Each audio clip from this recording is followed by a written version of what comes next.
This is the next one. I have a little mouse for feeding my cats. I'm not overfeeding them because my small cat is fat.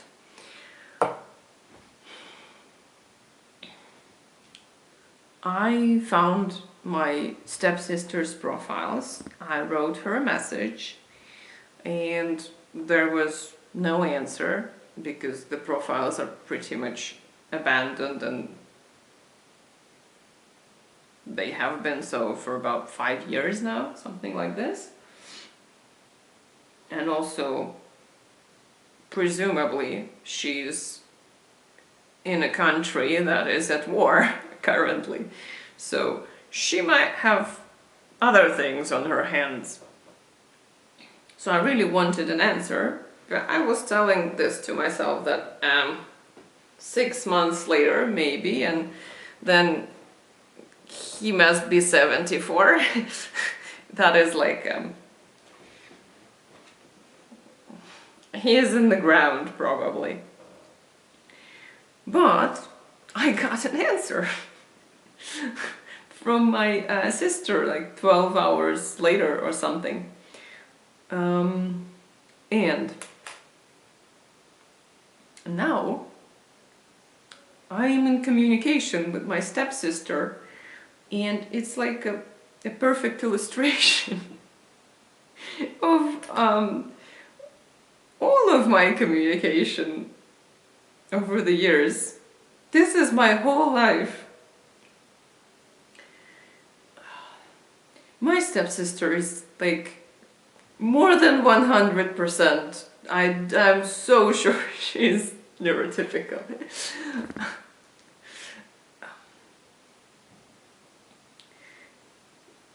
But even without these terms, this is what I've been going through my whole life.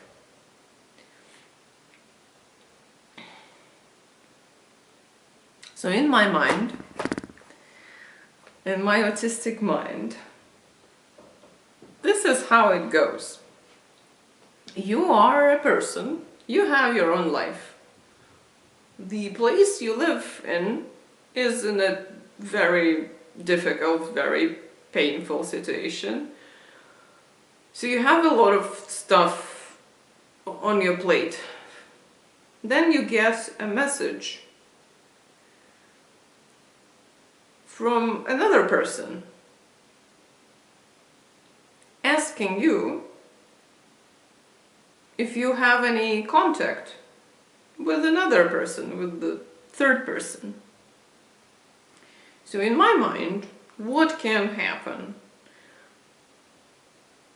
You cannot answer.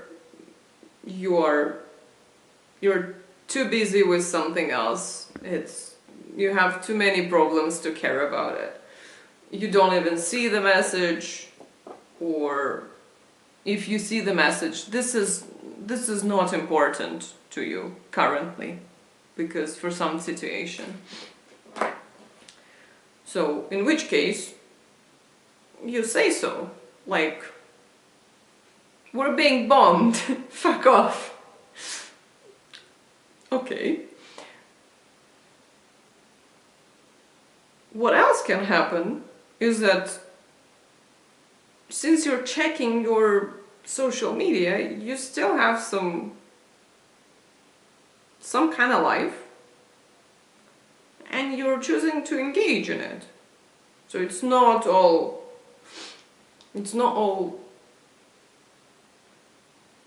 trenches.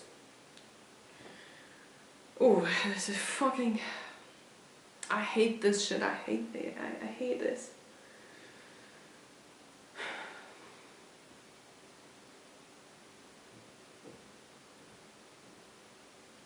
I want to talk about this, what I want to talk about it, but there is this big fucking war next to it.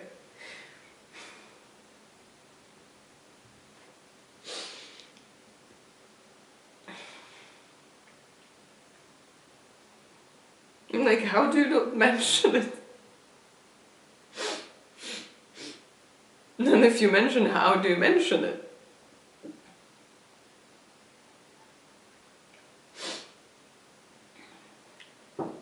Let's try to be callous or something, I don't know. Okay, let's put the war aside. There is no war.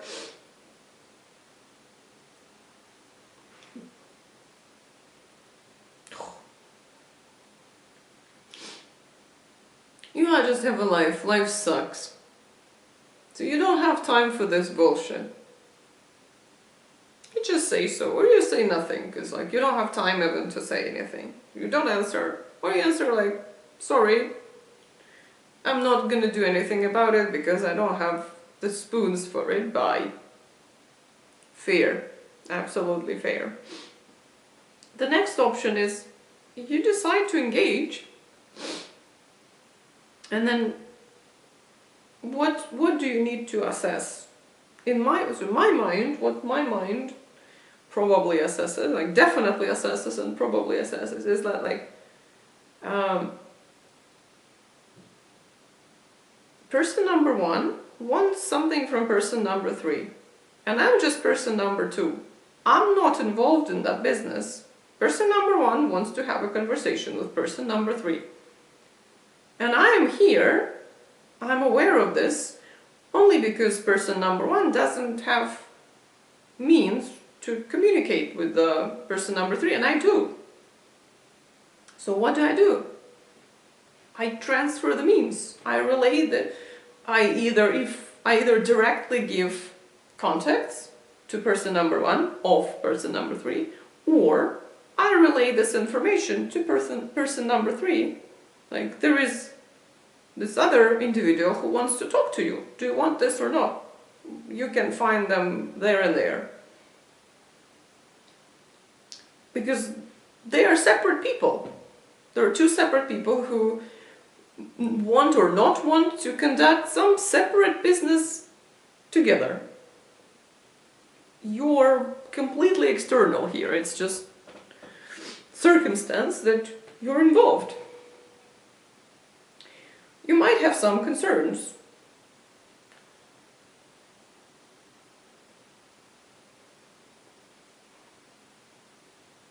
Which, I mean, person number 1, me, kind of, I think, addressed them.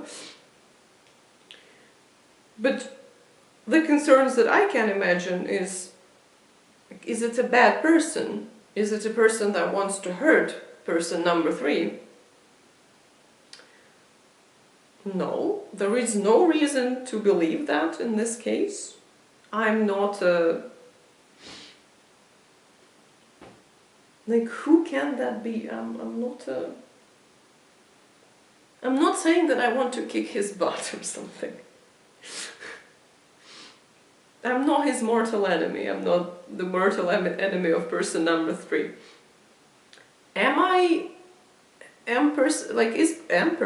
Is person number 1 your own mortal enemy, person number 2?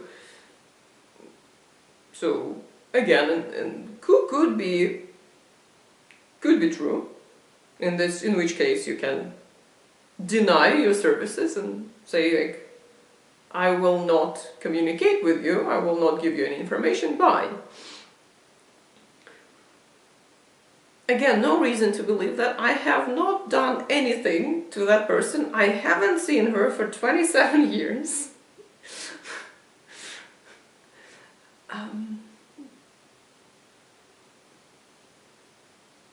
This is all very deep already.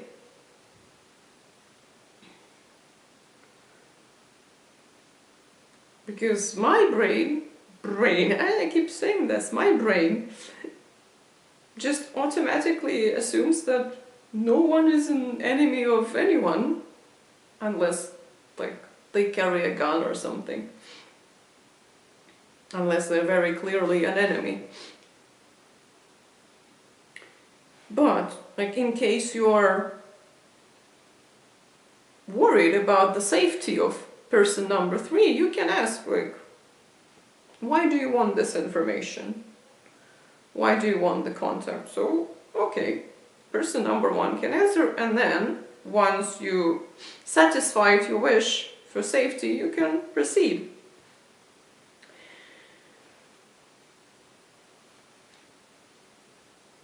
But if I had gotten that message, I would have just relayed the information or given the I would have given the contacts without any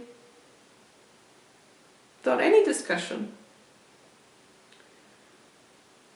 And all the curiosity I might have had, or might not have had, I would have satisfied after, like, fulfilling the wish, the request, because it's a normal request. It's not something obnoxious, it's not something entitled, it's nothing. There's a person who wants something and I can give it to them, sure. And then I might have asked, like, why, like, do you want to talk to me? Like, what's going on? Like, why suddenly 27 years or something? So in my mind, me contacting my stepsister wasn't like a barrier to anything. That was just this, apart from all the real life complications, apart from everything that might have happened in the 27 years during which I didn't see her or my father. So apart from that, this is just like there is no step here. It's like very fast. It's just, can you open the door for me? Yes, I can. This is not what happened.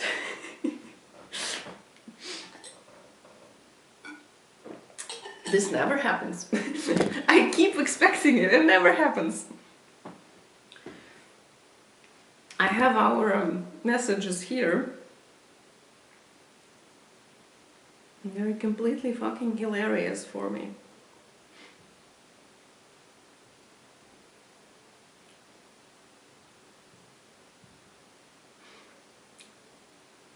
Come on. So, I'm writing to my stepsister. Sister, hello. This is me, your sister. Your stepsister. I want to communicate with my father. Do you have any contact with him? This message might seem suspicious because the account I'm messaging from is pretty much empty. I'm not using any accounts on those social media, like on those social media platforms where she is. So there is no information for her. So I'm saying, if this message seems suspicious, it is really me. We lived in this place and this is your mother's name. So I give her some personal information that only I would know. Again, I don't expect any hurdles after that. I expect information like, hey, your father is dead, or your father is alive, presumably, but I don't have any contact with him. Your father is alive, I know where he is, I can give you the contact. But first I want to ask him if he wants that. Or, like, oh, here's the contact. So these are pretty much, if she answers, these are the 4 options I expect. No. So she writes, hello, this is unexpected. That's why I have a question. Why do you want to communicate with him?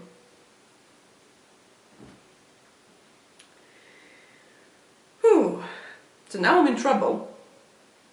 Because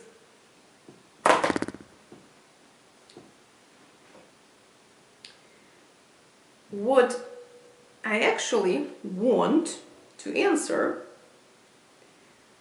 and it's not that I want to say these things.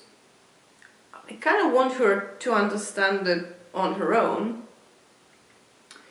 But what I want to convey, what I think needs understanding here is, number one, this is kind of none of your business. One person wants to communicate, person 1 wants to communicate with person 3 about something personal, something that is between them, not about you. They're not going to gossip about you. you are not a part of it. So stop trying to be a part of it. You don't have to, you don't need to, it's not necessary. Number 2, I still want to answer the question. Just that is a person, and she wants some information, and I have it. So I have 2 agendas. I want to give her information that I want to contact my father because of this and that. And also, I kind of want to hint at, like, come on, back off, like, this is...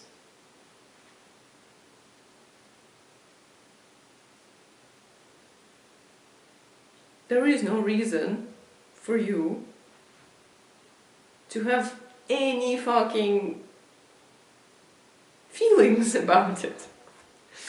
But apparently she does. So now I have to do a deceit. Oh.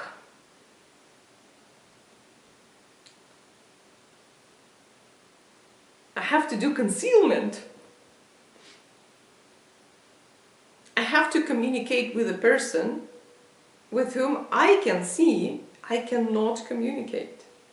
We're not on the same ground. We're not like on the same level of anything. And not in the way that like, oh, I'm so cool and she's so dumb or something else. Not like that, but we're in completely different places. Like philosophically. And she's not like coming halfway.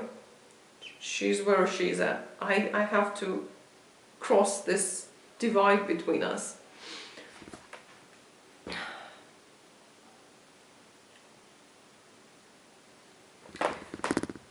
I don't want to talk to my sister about autism. It's not my desire. I don't want to give this information to her. I don't want to hear her input.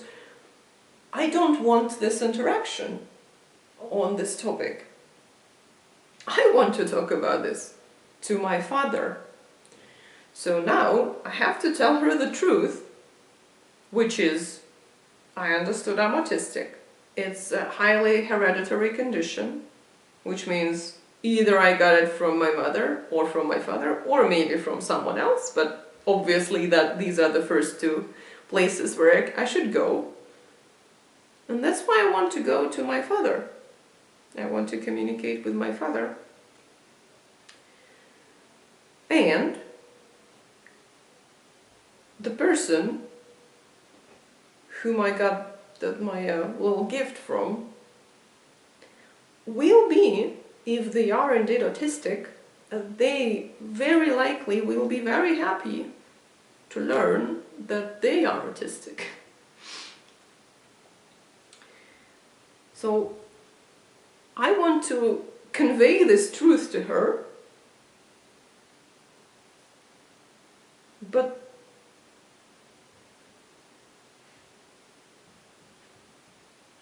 partly because I don't want to have this discussion with her. So I have to do a deceit. I have to do something I fucking suck at.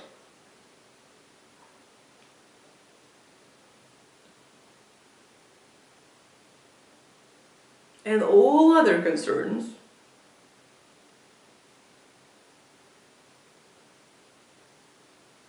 because I kind of know if I say this, there will be so many questions.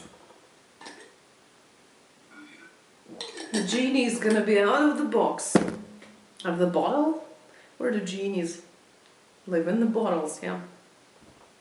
The genie is out of the bottle, yeah. So I say, I recently got a diagnosis which is hereditary. So I want to investigate and see if I got it from my father or from my mother. And I want to tell that person whom I got it from about this, because it will be useful to them too. So pretty much the same. But I don't like it. I don't fucking like it. Made me lie. And poorly. Because I thought, again, that would, you know, clear the way. That would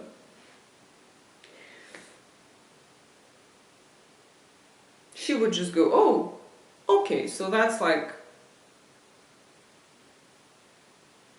that's between them.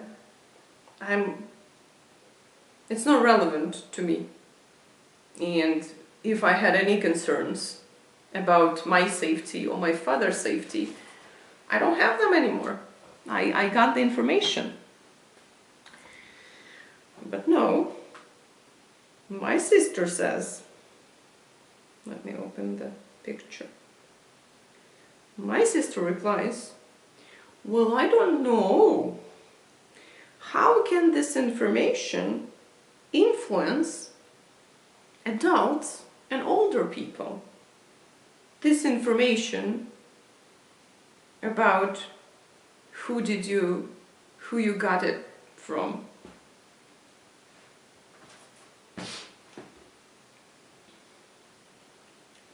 I don't fucking know what to do with this. Buddy, it's not about you. You don't need this.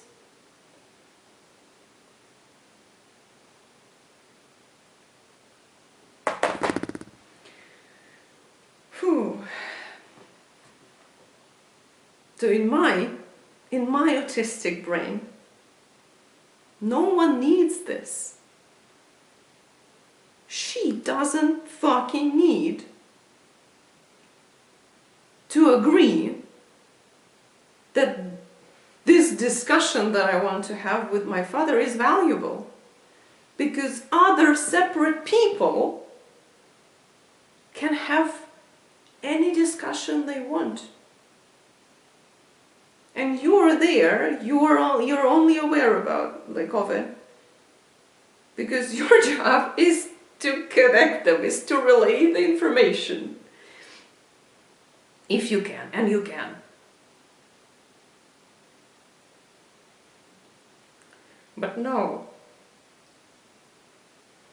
In her mind, and in all the other minds I have ever had communication with, like, have I never talked to an autistic person? I mean, I must have, but I don't. All my interactions are like this. I'm walking like, yeah, like I'm walking on the road. I'm putting one foot in front of the other. So I should continue just like that and I will arrive somewhere. But then no, there is like a wall there. Suddenly. And I don't know what to do with it. I don't know how to fucking go around it.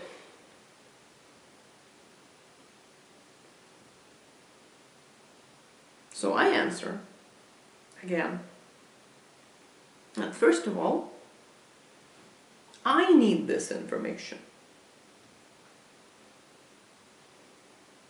And you, again, in my brain, I haven't done anything to you. I am not your enemy. I'm not hurting you. I'm not doing anything to you. I want something that is not gonna deprive you of anything. Me learning something is not gonna cause you any harm in whatever way, and you should be able to understand it. It's a fucking discussion between two separate people. to other people, not you. Why can't you just...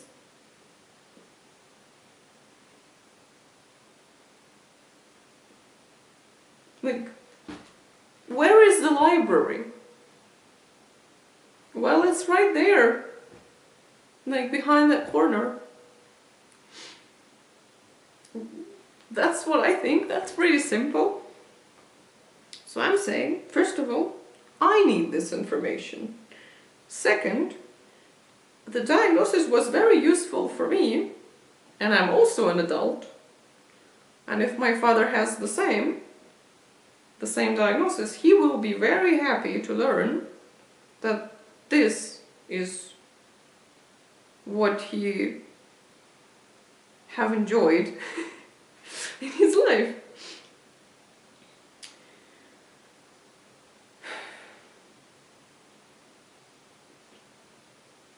And then I wanted to add that, like, most people who get the diagnosis, they're very happy they got it. They go, ooh, that changes everything. But then again, I don't want to have this discussion, even though she doesn't know what I'm talking about, with her. I want to have this discussion with my father.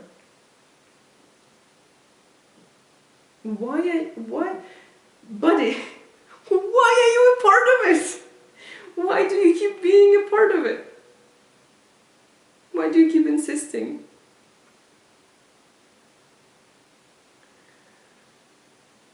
What is ridiculously funny for me is that she hasn't given me any information yet.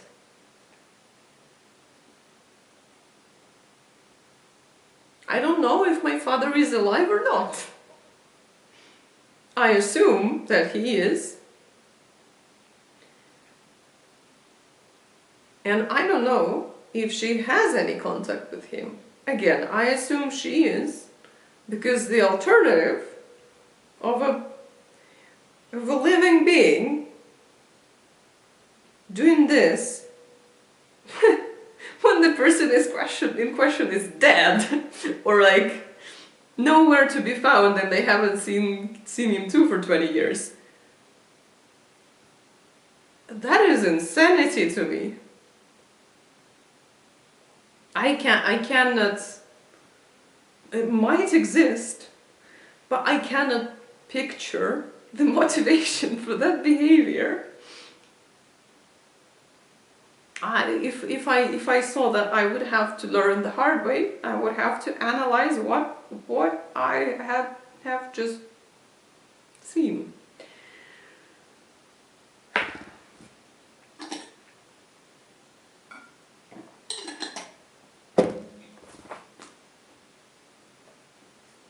So because I have this, I'm puzzled. I don't have any information. I asked her too. So, do you understand it correctly that he's alive and you're in communication with him? If yes, if you do, can you relay the information to him that I would like to speak to him and let him say if he wants that or not? I haven't had the answer yet. Not the answer, any answer. I haven't had an answer yet. I haven't received an answer, so I'm still waiting. I have a feeling I'm not gonna like it. Like, this is a battle. This is a fucking epic battle, and I'm losing it. I'm losing it. The thing is, I am not upset. I am not angry. I'm not nervous. I'm not worried. I'm not agitated. I'm not like anything, be it neurotypical